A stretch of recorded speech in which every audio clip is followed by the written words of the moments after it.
People and businesses need to worry about their bottom line. If the money isn't there, they make changes. When it's not possible, they go bankrupt. Today, many companies are moving, many wealthy people are moving, many people in general are moving, perhaps more than we have seen in a very long time. This could create a huge problem for some areas and could result in life extension for other areas as the global economy weakens. You came here for the truth, so let me unveil that for you. Today, we're going to look at the mass exodus that has begun. This was already taking place in certain areas, as I have covered numerous times on this channel, but it has accelerated definitely in 2020. I'm going to talk about that somewhat. I'm also going to look at we're going to talk about the commercial real estate as well. Then I want to talk about the economy as a whole. I want to look at some of the financial aspects, of course. So let's begin. Distress looms over U.S. commercial real estate in 2021. Kushner-owned property in Manhattan sees eye-popping drop in value. New York is probably one of the areas that's going to get hit the hardest from these economic shutdowns, from all of the factors that have been seen here in 2020. They've been definitely taking a beating. There's no doubt about it. Now, this article is talking about what's happening with the commercial real estate, the commercial mortgage-backed securities. It has some more detail I want to show you. Right at the top here, Pendergast pointed to the 10.2% of loans out of the near $600 billion commercial mortgage-backed securities market that in November was in special servicing, a category that is often a first stop for borrowers looking for temporary or permanent debt relief. 10%. Now, how does that chalk up to what we've seen previously? As they mentioned here, 12.6% was the peak of the global financial crisis that took 2 years to be reached. So remember, a lot of the problems were there 2007, then we felt it 2008, but many of the factors actually didn't peak until, let's say, around 2010. So we don't know how this will unfold, but certainly the financial system is a mess today as it is. So imagine what 2021 is going to look like. The volume of the problem loans easily could grow as this wears on, and more borrowers could come to grips with its fallout, including how the use of commercial buildings ends up changing. In a sign of the times, New York City's reeling commercial real estate business recently put forth a proposal to turn some 1 million square feet of office space into housing. I think that would be actually a good thing. The problem we have is that many of these places are not desirable. Eventually, they might see some interest, but I don't know if that's going to be a solution. It's probably a better idea, certainly what's been happening here, and I'll show you some of those details, but I don't know what's going to occur as this really drags on into next year. Big property owners also have become a key focal point. Unlike real estate loans held by banks and insurance companies, the CMBS market makes it fairly easy for borrowers on Wall Street to walk away from properties when trouble hits. There's actually a quote about that down just below this, but I think you get the point here. It's that certain areas are definitely going to be hit harder than others, and certain aspects of this. They mentioned in the article the fact that multifamily residential is probably going to do well in the long term. That's a fact. As people are making changes, ultimately they are moving into places, they have to live somewhere, and so multifamily might be good. Depends on the area, depends on, of course, all the different aspects there. But you look at retail, you look at what's going on with office, and it just doesn't really look good, and you can see it very clearly, very distinctly right now in New York, as well as California and some other places too. This article is actually titled, "Is this the end of cities in America?" And while I don't actually agree with that, I think the goal is to get everyone to be put in giant megacities and actually reduce the rural areas and the less populated areas, get rid of the infrastructure in there, and create a Hunger Games type environment. I'm not really allowed to say the term there, but I think you know what I'm talking about. This is just showing us some more details about what's happening, which states are gaining and losing. They break it down. What developed this year is a cascade of residents leaving large cities in blue states. Among the biggest losers this year in terms of total population loss were New York, San Francisco, LA, Chicago, and DC. New York lost at least 300,000 residents this year. I want to mention something that they talk about the numbers if you want to check them out. But what's important to note here is that some of these are considered to be temporary. So the person was living in Manhattan, they moved to their place in the Hamptons, they eventually want to be moving back. Whether that happens or not, we'll have to see. But that's a temporary move. And they actually have a change of address, as they saw, postal changes right here. It depends. So we'll see what happens here, but I do think that there is a big migration that's taking place, and there are many reasons for this. The crisis of 2020 is accelerating the exodus from New York and California to cheaper states, while taxes spur relocations by the rich. Lower cost, bigger living spaces, and better quality of life are driving other Americans. It depends on where you look. It depends if it's a business, it's a person, but ultimately, as I said in the introduction, it's about the bottom line. It doesn't matter if it's a corporation like, Tesla or something. They have to worry about their costs. They have to worry about their profits because they got to appease the shareholders, just like you got family members that are counting on you to bring in the paychecks and also balance the checkbooks and all that. Elon Musk is doing it. Carl Icahn has already done it, and so has Joe Rogan. I also want to add to that, what we have an interesting move was Larry Ellison moving away from California to Hawaii. Not exactly the same type of move here, but certainly he has gone away. And I believe David Tepper, I don't know if he fully did decide to move from, I believe it was New Jersey to Florida. He said he was going to anyway. We're looking at different corporations, as I'll give you some in just a second. So we know that this is happening with really big names attached to it. Anyway, looking at this, they've been drawn to Texas and Florida, where lower taxes and other financial perks wait to welcome them from California and New York. But what about the Americans who aren't managing billions of dollars, sending astronauts into space to rockets, or interviewing Kanye West on their podcast? Some of them are relocating across state lines too, hunting cheaper living costs, bigger home, or a new adventure. And that has been going on. I've done many videos about this in the past, but certainly that is accelerating today.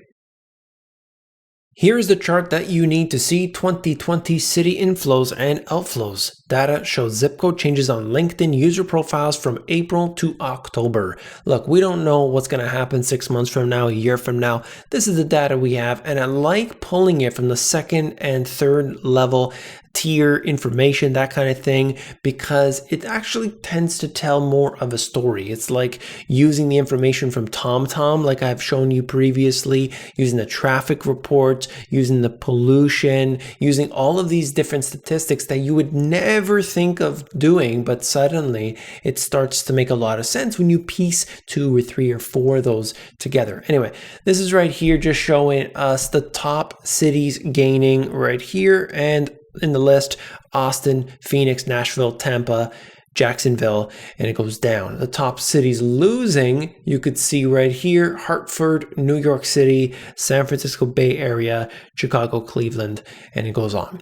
There are different reasons for each and every city. Maybe people are thinking there's nothing left here, there's too much violence, the crime is really bad, too many, there's poverty, all these different things. Or it could be the fact that, the taxes are too high, I can't afford this place, I'm simply moving the heck out of here, they're going to tax me to death, I'm gone. So it depends, but certainly this is the data, and here it is if you want to check it out. Goldman plots Florida base for asset management in a blow to New York. Remote work experience speeds the plan to shift the New York area jobs. Elliott, Blackstone, and Citadel have been expanding in Florida. So we have many different companies now that have been moving, and they've been simply going away. They are not necessarily entirely fleeing the state of New York, but this is where the operations are going, moving to Florida. The jobs are coming there. There's no doubt about it. Now, that doesn't mean Florida doesn't have its own issues. Every place has its own issues, but at least this is the trend. When I see a trend, I bring it to you. Goldman Sachs, obviously massive, and here are some others on this list. And check this out here. Deutsche Bank raises the prospect of moving half of its New York staff. We had actually heard previously that this company was going to go work from home for so many different people. There has to be some people physically at locations, I'm sure, and they would probably find it better to work out of Florida, and we'll see what happens. They mentioned Jacksonville, Florida as being one of the places. I don't necessarily know if that is going to be the case. They're just sort of speculating at this point, but here's another one to add to the list.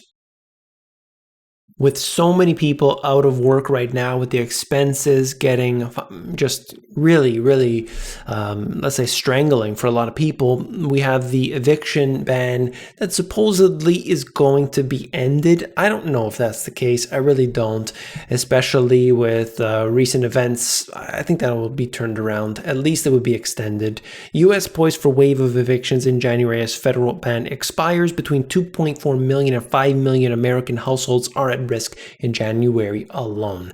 We'll see what happens. I'm just bringing this to you, and I'm not exactly sure what's going to occur, but if this does happen, it's only going to further exacerbate all of the issues that have been going on. Either way, people aren't getting paid. The economy is getting really drowned out at this point, and I don't know what they're going to do to resolve it because all of their activities only make things worse. 2020 box office, domestic revenue falls to a 40-year low as expected. You look at what's been happening, everything's basically shut down in a lot of areas. So certainly there's going to be some hurt for companies like this, which require people to physically be in these locations.